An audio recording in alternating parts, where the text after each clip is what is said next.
very much for having me here, Daniel. So, hello, my name is Dan Bogos. I'm part of CGRateS development team. And the company, a bit about the company. I have few slides which are always catching up with the project, so bear with me if you have already seen them. The exciting part is in the end, so just stay tuned. So regarding the company, we are located here in Germany, in Bavaria. It started in 2007. And we started with architecting server-side solutions in VoIP. This is how we came up in very early days with to SIR and OpenSIR.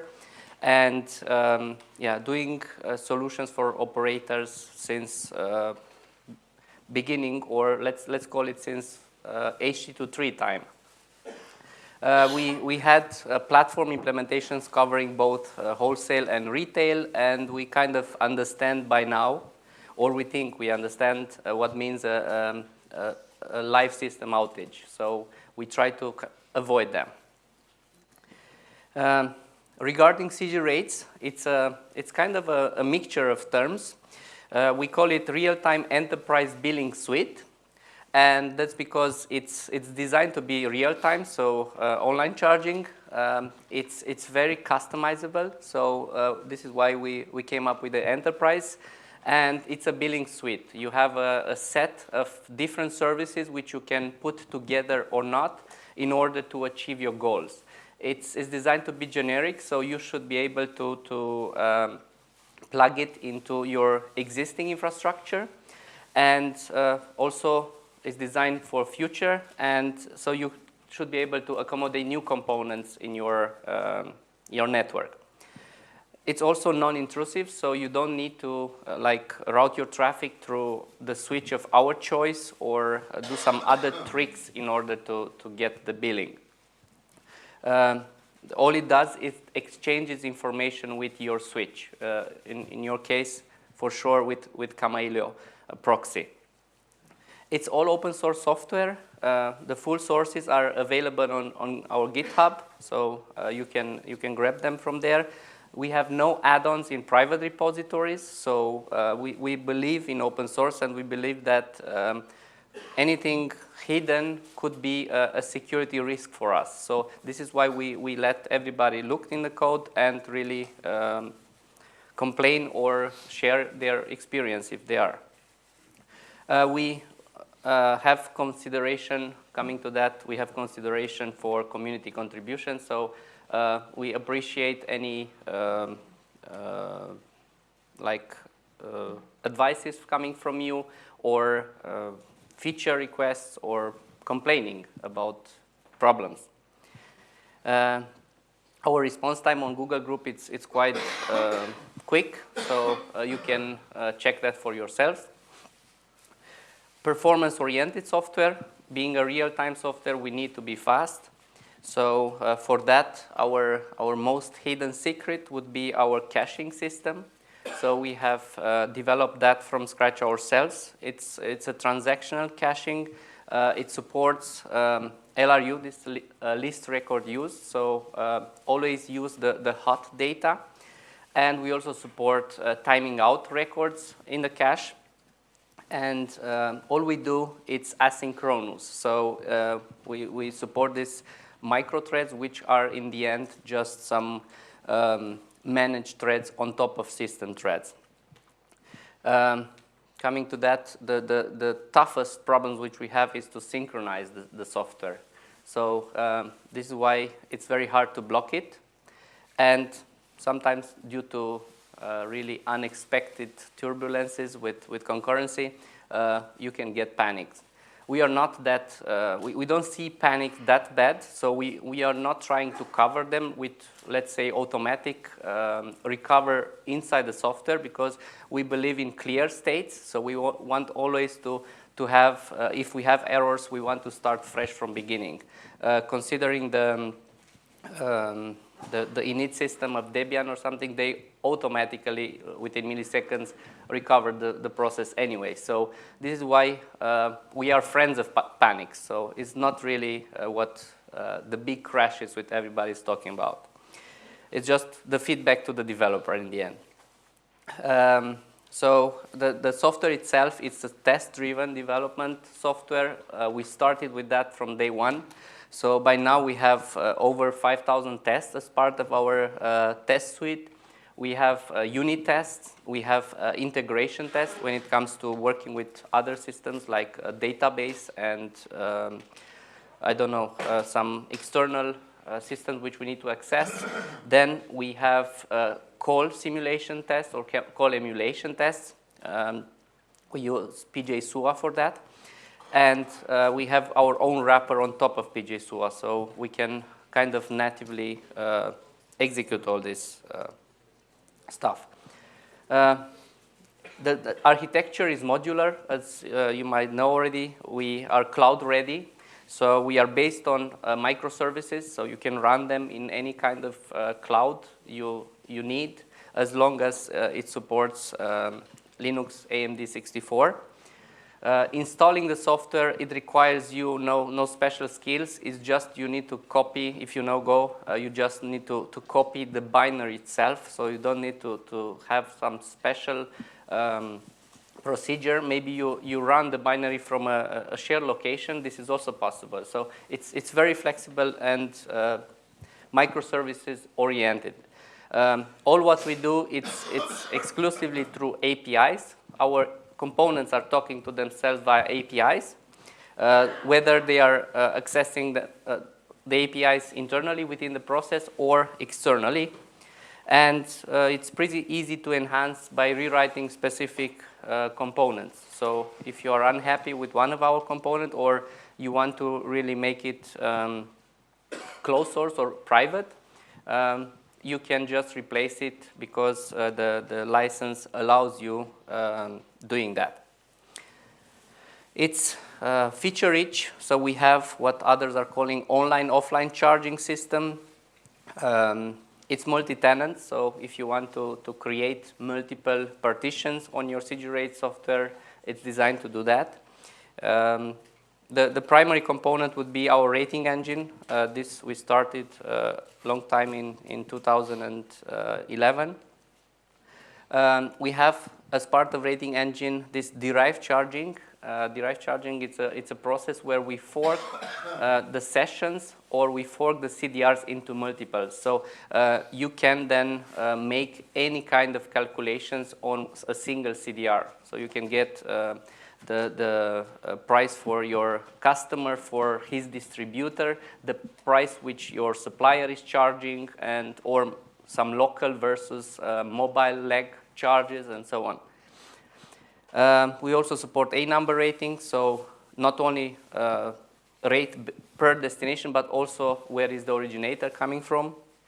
Account balances we do with bundles, so you can have any number of balances or wallets as part of one account, and you can then fail over between them during the call. So, and we also support data charging, SMS, MMS voice, and all other, even generic. Session or event charging with balance, reservation, and refunds, we do that.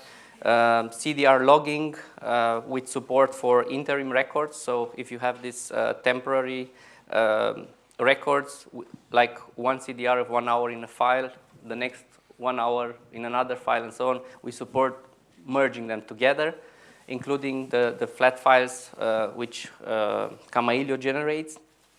And we also do fraud detection with automatic mitigation. So once fraud, if you saw my early presentation in other years, we are very flexible there. Once we detect the fraud, we can kill the calls totally for one account, or disable account, inform, whatever, take some actions. LCR, we have quite some advanced LCR functionality.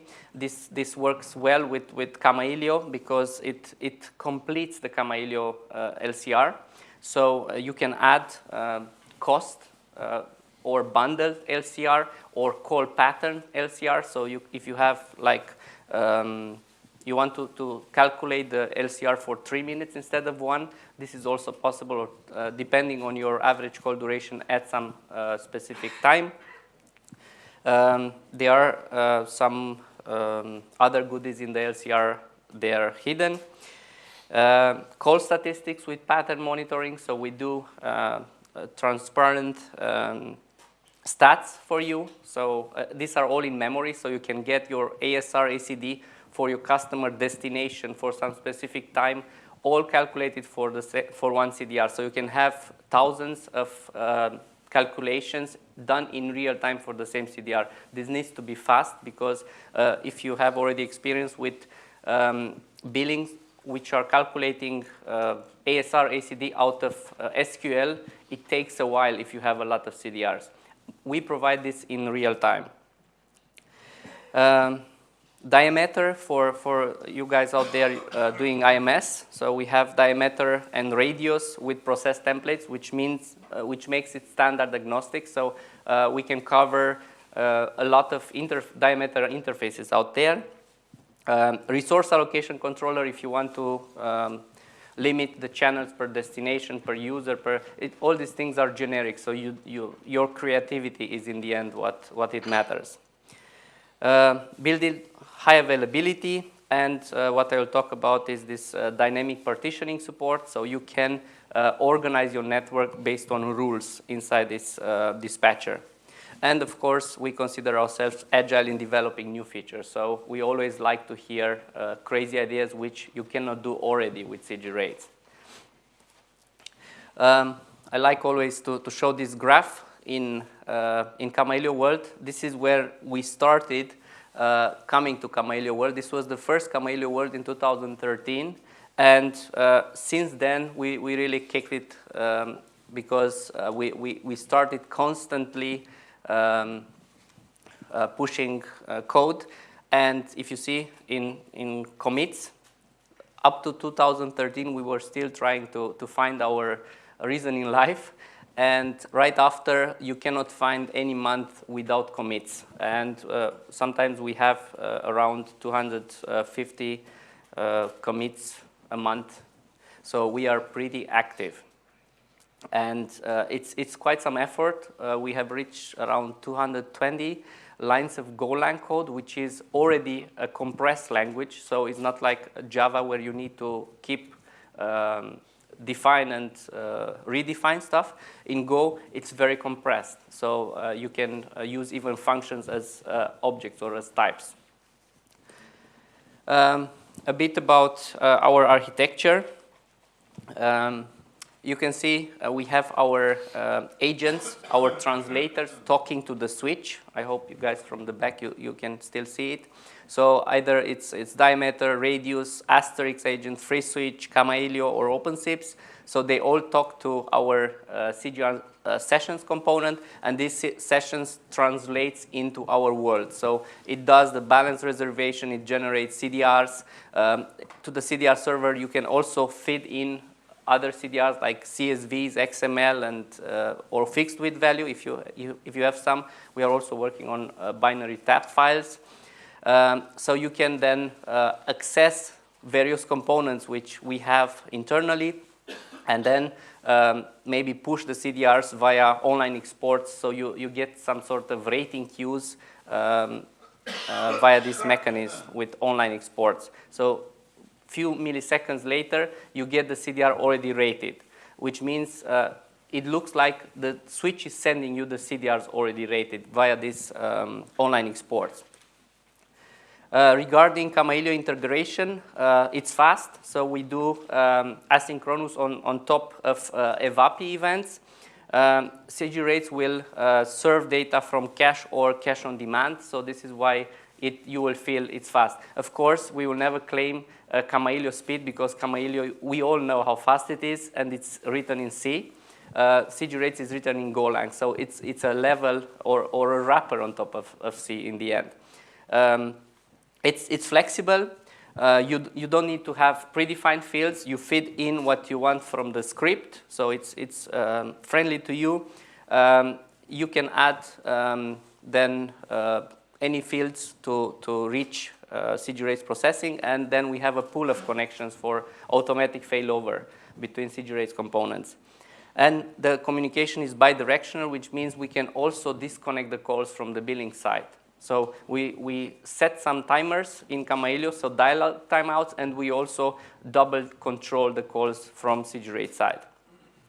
Regarding dispatcher now, since I almost make it, it's a standalone service like the other components which we have. It's remotely accessible through APIs, so you can always check it outside of CGRateS network, so you can simulate how the dispatching is going. It's also transparent implementation of our other RPC methods. So what that means is you take one component of CGRateS, for example, the rater, and replace it almost in production with, almost in real time, with a dispatcher. And then you put a pool of raters behind this dispatcher. The rest of the system will still think that it talks to that individual rater, but instead the dispatcher does the job of load balancing behind. So all the APIs are completely the same. We have added 2 more parameters for dispatching, and I'll show you that. And what the dispatcher does, it will do request routing, so API request routing in the end. You can have generic filters for matching the rules for routing, and it will hash hashmap events with dynamic type fields, unlimited number of host categories with failover on host categories. So you can define groups of hosts, and that becomes your actually individual host. It's a bit blurry concept, but the idea is that when you load balance towards a host, or in the back, it can be multiple IP addresses. So even that can be further failed over. Dynamic hosts, they are all configurable via APIs, so you can take a host or put it on or off via API calls. So it's all, you can reach it from your own web portal or your own application.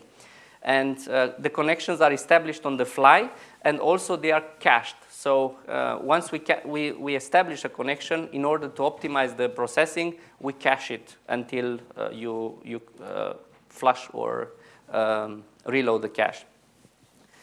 You have flexible routing strategies per weight, or random, or round robin, broadcast, or load. You can do API security there. And then, based on that, we will use an internal system, the attributes, as data provider. You can do the API key. So you can give API keys to your customer and decide to which APIs they have access to. So if you want a customer to have access to retrieve the CDRs from you, you attach him to a tenant and then give him an API key with specific methods configured via API security. And all these methods are controlled within attributes. Routing path cache, it's using an optional header which you can add, and this is very clever because only the first request will hit the dynamic routing and all the others will go per cache.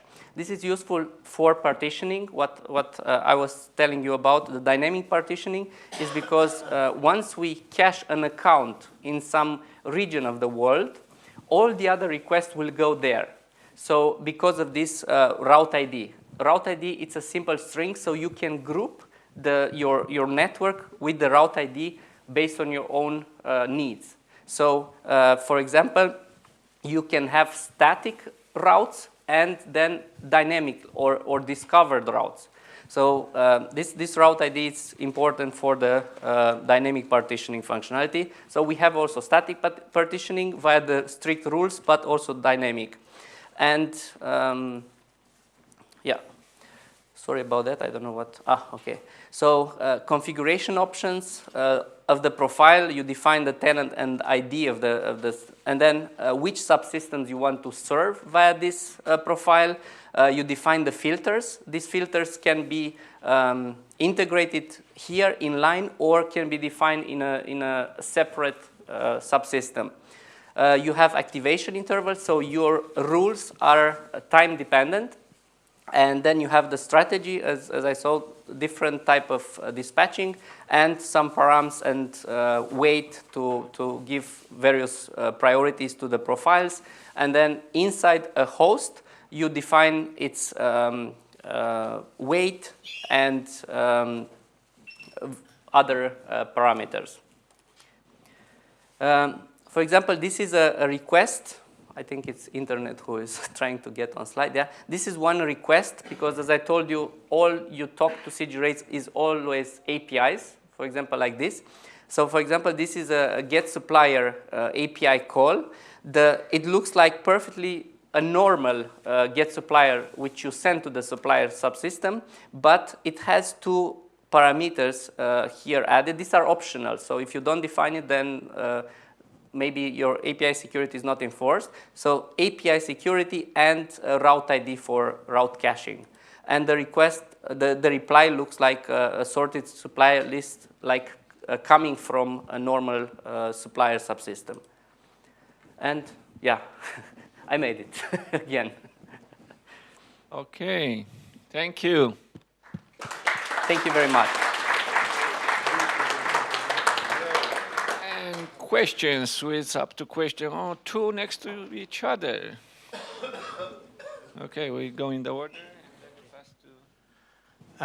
Good morning. Thank you very much for the interesting presentation. Sure. Short question. Is it possible to make a number-based routing? Yeah, well, these attributes support anything you like. So you define what the filters are. So yeah, the short answer, yes, it's possible. Also, not only a number, but also prefixing the a number if you like to. So if you want to group the CLIs. Okay, clear. Thanks. Sure. Aidan, one question. When do you plan to do more stable release? We consider our master being stable, so we run it with our customer in production. So. So he doesn't know much testing, but when does it? But soon. Production, yeah. Okay, so maybe last question here. Okay, it's billing. And then we go to the next one. Don't be rough. What's the best way to get started with CGRateS? Yeah, so there is a tutorial, especially with Kamailio. There is a tutorial published on the Reader docs, and then you can just follow the steps there. It tells you how to install all the software, including Kamailio, and which configs to use in order to get started. And of course, join our group and ask your questions there. We are happy that any kind of problems you report there. Okay, thank you, Dan. Thank you as always.